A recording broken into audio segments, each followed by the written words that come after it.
Daniel Dennett wrote a book called Consciousness Explained, and the critic said, consciousness explained away. You know, so, and I could say, well, I'm trying to explain religious phenomenology, but I am not trying to explain it away. I'm not trying to reduce it to something else. I'm trying to account for its relationship with evolutionary structure. And, you know, this is also why I think the modern atheists are so damn clueless. It's like religion is a human universal. Right? There's lots of human universals. Decoration is one. Everywhere people decorate themselves. Clothing seems to be another, roughly speaking. Some form of marriage seems to be another. Language seems to be another. Sharing food seems to be another. Like, you know, we're human, and human beings have characteristics like other animals have characteristics. And religious experience and belief of some form is also a human universal. So, you know, it's something you have to contend with from an evolutionary perspective. You can't just brush it off and say, well, it's like superstitious science. It's like, that's not an analysis. It's like human beings are religious animals. So what the hell does that mean? You know, we bury our dead with ceremonies, and we've been doing that for tens of thousands of years. So it's in us. And no one came up with these theories, because that's what the Marxists used to say, right? They said, well, religion is the opiate of the masses. It's like, yeah, Marxism was the meth of the masses, you know, so we know where that went. So, you know, and Marx's idea, and this is the same idea that the post-structuralists and the postmodernists bandy about, is that, you know, religion is some sort of semi-calculated expression of the power elite, and the purpose of it is to subordinate those who are subordinate and to keep those who are in power across time. It's like, it's a conspiracy theory. Nobody invented Christianity.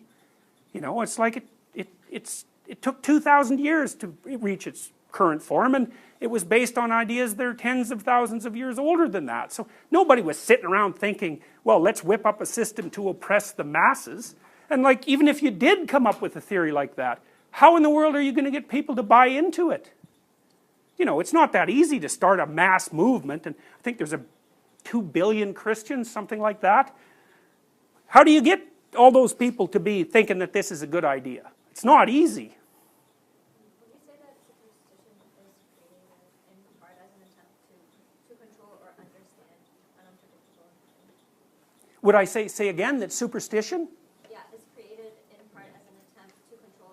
Sure, absolutely. You know, I mean, superstition is what you have when you don't know what the hell you're talking about, fundamentally. Although I wouldn't put it down that much, because, you know, often superstitions are like quasi-functional theories.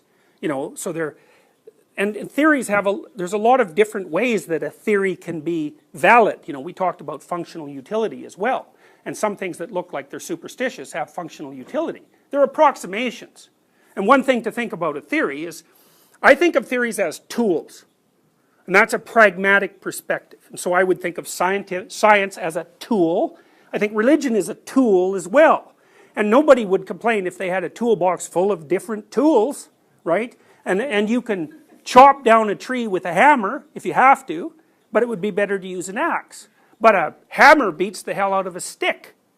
So, you know, my point is that even a bad theory can be a better tool than the one you had before. It's like approximations to the perfect tool in some sense. So I think your thinking is going to be a hell of a lot easier, you know, all things considered, if you start to think about theories as tools, and to also think about the theory as a tool that has a limited domain of applicability.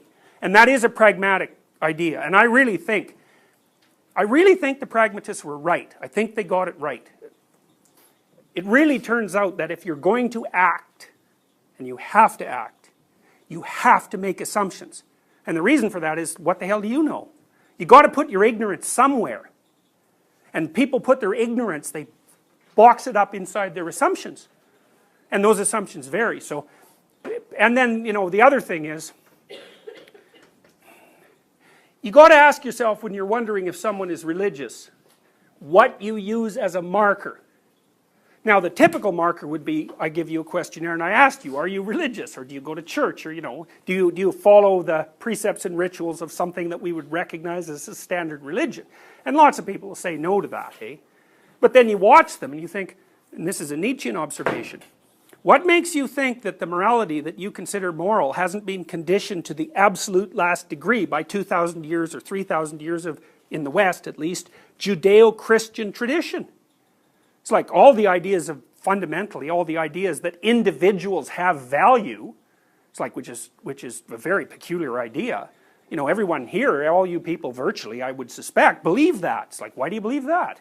And what do you mean you believe it? What does that mean? And what it means is, you act as if it's true. And I don't care what you say, like what the hell do you know about what you believe? You know, you come to university, you can probably spout off a few ideologies and rationalize all sorts of complex behaviors, but the idea that you actually know what you're up to or who you are is like, why would you think that? You're the most complicated thing that exists. So you don't think you understand the sun, you know, and the sun's a lot less complicated than you are. So I don't buy for a moment the idea that people don't have religious beliefs. They just are generally clueless about what they are. So, and that's actually part of the problem I want to address, is that one of the things that has happened is that in some sense what the evolved religions, let's call them, did was there's a behavioral substructure that constitutes cultural practice, accepted cultural practice, and I would say it's predicated on observations like there's an optimal pattern of behavior that's associated with success across dominance hierarchies. That's the central value. It's something like that. And that happens everywhere, and there are similarities in those rituals because there are similarities among human beings and similarities among dominance hierarchies. Okay, so you get the behavior laid down first, as which everyone's acting like a pro-social creature, and then the next thing you get is the representation, the symbolic representation of what the pro-sociality might be like, and then you get that expressed in religious symbolism, and then on top of that you get something like an articulated system of religious propositions, and then on top of that maybe you extract out a philosophy. It's something like that. So it's relatively coherent across different levels of analysis. Now what happened in the 19th century, and partly because of the rise of science, is that the conscious element of the religious belief got flipped on its head.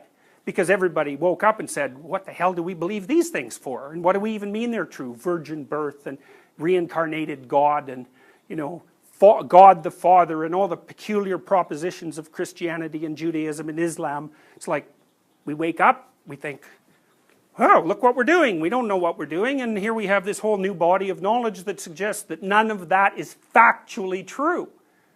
Well, no one was saying, well, maybe there's more than one form of truth, you know, and people weren't thinking about pragmatic truth, for example, or behavioral truth. They were having this weird conflict, which you all suffer from, between, you know, a materialist description of reality and what? Religious propositions that didn't seem to be in concordance with that. You know, we've looked far out into heaven through the Hubble telescope. Nobody found God. Does that mean there's no God in heaven? Depends on what you mean by God. Depends on what you mean by heaven. So, it's not obvious at all that the heaven of the medieval thinkers is the same as the space that we know about from an empirical perspective. It's not obvious at all.